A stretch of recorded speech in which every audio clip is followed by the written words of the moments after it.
Hungarian embassy में जो है वो जमा करवाएंगे। वो आपकी शादी की इंक्वायरी करवाएंगे अगर उनको जरूरत पड़ी। और ना रिसेंटली शादी हुई है, 4 महीने हो गए हैं। मेरी वाइफ ना हंगरी से ऑनलाइन मिले थे, तो वो इधर आई, हमने शादी वगैरह की, निकाह किया। सही है। तो अब ना मैं उनके पास जाना चाहता हूँ, तो उनके साथ ना मूव इन करना चाहता हूँ। तो आप सही है। मुझे बता सकते हैं थे हमें क्या क्या करना पड़ेगा, क्योंकि मैं किसी कंसल्टेंट के हाथ नहीं चढ़ना चाहता, वो फिर जो है ना फुल जो है ना क्या कहते हैं छिलका उतारेगा, समझ रहे हैं। सही है। तो आपसे बस गाइडेंस चाहिए थी कि आगे क्या प्रोसेस है। आपकी जो वाइफ हैं वो हंगरी में रहती हैं? हाँ जी, हंगेरियन नेशनल है, फॉरेनर है। सही है, नहीं वो लाजमी बात है, हंगेरियन नेशनल फॉरनर ही हम्म, होगी। तो बहरहाल हाँ। आप अपनी आपकी जो वाइफ है वो आपके लिए किसी और कंट्री में मूव कर सकती हैं? नहीं, अभी वो मेरी जितनी, मैं 20 का हूँ, वो 19 की। नहीं नहीं, लेकिन मेरी बात नहीं समझे कि भाई अगर हम्म, उन्होंने आपको बलवाना हो और आपको हम्म। बलवाने के लिए वो किसी और मुल्क में शिफ्ट हो सकती हैं आपको बलवाने के लिए, ये पूछ रहा हूँ। अभी तो उनकी स्टडीज चल रही हैं, तो अभी तो पॉसिबल नहीं है।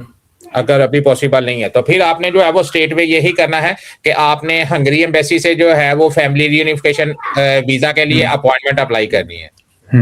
और उसके लिए मुझे क्या क्या चाहिए होगा, कुछ आइडिया है आपको?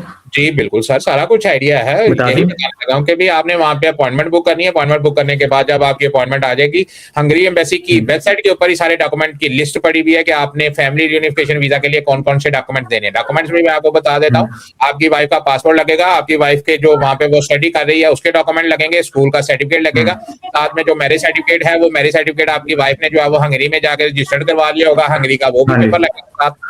पाकिस्तान का जो निकाहनामा वो साथ लगेगा, जो फोटो आपने उतारी हुई है शादी के ऊपर वो भी आपके लगेंगी, आपके हम्म, पेपर लगेंगे, पासपोर्ट की जो फर्स्ट पेज और सेकंड पेज की कॉपी है, ये सारे डॉक्यूमेंट जो है वो आप लगा के हंगेरियन एम्बेसी में जो है वो जमा करवाएंगे। वो आपकी शादी की इंक्वायरी करवाएंगे अगर उनको जरूरत पड़ी। उसके बाद आपका जो है वो वीजा प्रोसेस होकर आपको वीजा लगा के दे देंगे, डी कैटेगरी का आपका वीजा होगा। हम्म, हंगरी में जाके आपको जो है वो आपकी वाइफ की देश पर जो है वो हंगरी का रेजिडेंस परमिट मिल जाएगा।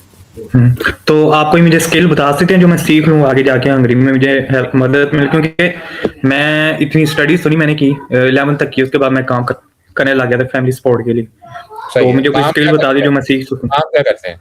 मैं फिलहाल तो मेरा ना न्यूज़ पेज है फुटबॉल का, वो सही। पाकिस्तान का सबसे बड़ा न्यूज़ पेज है मेरा।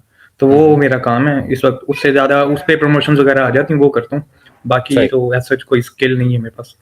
तो यही स्किल जो है वो आप यहाँ पे आके कर लीजिएगा। आजकल सोशल मीडिया का दौर है, ये काम यहाँ पे भी आगे हो सकता है। हाँ, इसके लिए मैं करना चाहता हूँ, लेकिन गारंटी नहीं है कि मुझे कोई अगर उधर रखेगा, क्योंकि आई थिंक मैं किस वीजे पे होगा, वो टेम्परेरी रेजिडेंसी देंगे मुझे।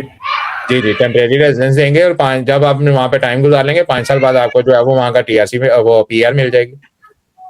सही सही, चले बहुत शुक्रिया। अच्छा, और थैंक एक और चीज़, वो मेरे पास जो निकाह है ना, वो अपनी वाइफ को मैंने दिया है, रियल वाला, मिनिस्ट्री ऑफ फॉरेन अफेयर से टेस्ट करवा के।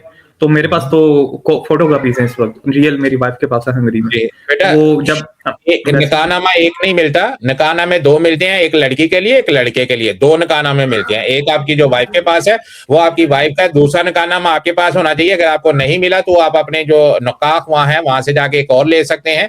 वही डॉक्यूमेंट जो है वो लगा के आपने यूनियन काउंसिल से मैरिज रजिस्ट्रेशन सर्टिफिकेट निकलवाना होता है। उसकी आप जितनी मर्जी कंपनी जो कॉपीज हैं वो वहां से जो है वो ओरिजिनल निकलवा सकते हैं, उसके लिए कोई परेशानी नहीं होती। अच्छा, तो अब मैं